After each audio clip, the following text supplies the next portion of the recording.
Hello there everybody, it's Jacob and Medusa from Storyhouse on behalf of Passion for Learning here. And here is our finale, the final task, the big final production that we are going to create together. And it's exciting because we're going to utilize and use all of the things that we have created and made so far. So here's what you're going to need. You're going to need your puppet, you're going to need your masks, and you're going to need your comic book strip as well. Because what I'd like you to do is create a final performance using the techniques and the objects that we have created together over the last few weeks. So, once you have all your bits and bobs prepared, here's what we're going to do. I'd like you to perform the story of Medusa and Perseus, the one that you saw in the very first video that we worked on together when I told the story in the poem form. Now, you don't need to use that poem because you've got your brain and you've got the comic book that you created as the structure. I want you to devise, improvise and create. And that basically means use what you know so far, because you know the story by now, use your knowledge and then create something on the back of that. We're not going to write a script here, we're not going to know exactly what we're going to say, we are going to improvise, devise and create it ourselves. So, use your comic book to help. You might want to have it in front of you. You don't want to read from a piece of paper like this. Could you imagine if you're on the stage and, hello, I'm on the stage, and then all of a sudden I was doing this all the time? Do you think the audience wants to see you like that? Not at all. No, we want to see your amazing face because you can use your facial expression and your gestures that way if this piece of paper isn't in the way. But your comic book will help you in terms of the structure. So you might want to have another read of it to make sure that you know what comes next. And then you can perform. And here's what I'd like you to do. Utilize Medusa. Utilize your puppet.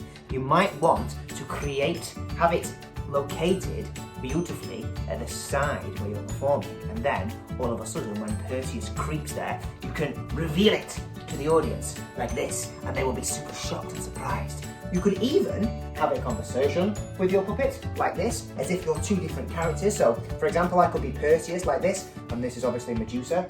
And with Perseus' voice, I would be trying not to look her in the eyes, of course, because I have my shield.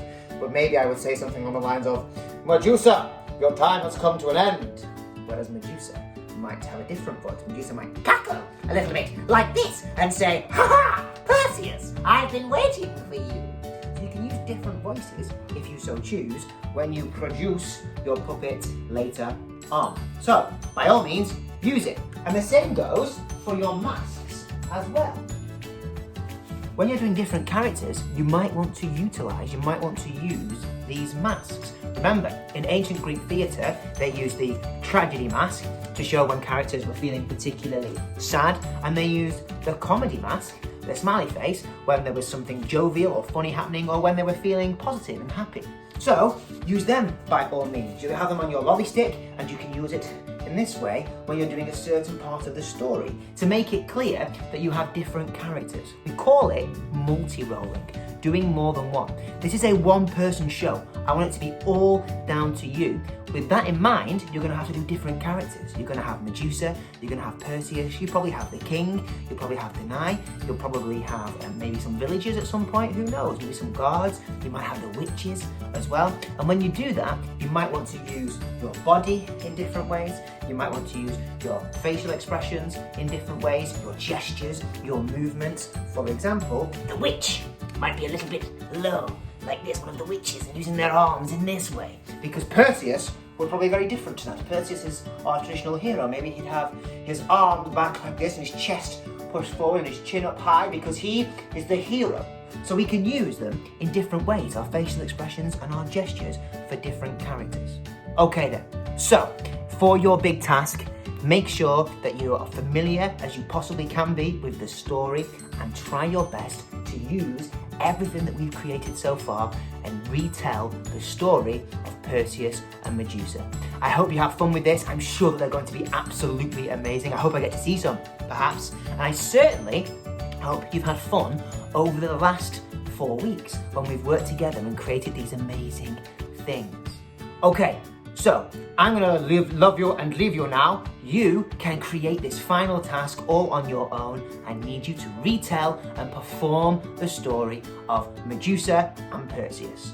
Have fun with it. I've been Jacob from Storyhouse. On behalf of Passion for Learning, have fun with this final task. I'm sure you're going to really enjoy doing a final performance, and I will see you very soon. It's been great working with you. Goodbye.